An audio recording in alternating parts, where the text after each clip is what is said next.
ពេលដែលយើងប្រឹងមិនសូវមានទេអ្នកខ្វល់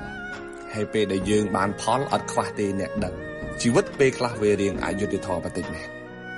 នៅក្នុងជីវិតរស់នៅរបស់យើងត្រូវប្រាប់ខ្លួនឯងថារស់គឺត្រូវតែប្រឹងដើម្បីឲ្យខ្លួនឯងផ្លាស់ប្ដូរ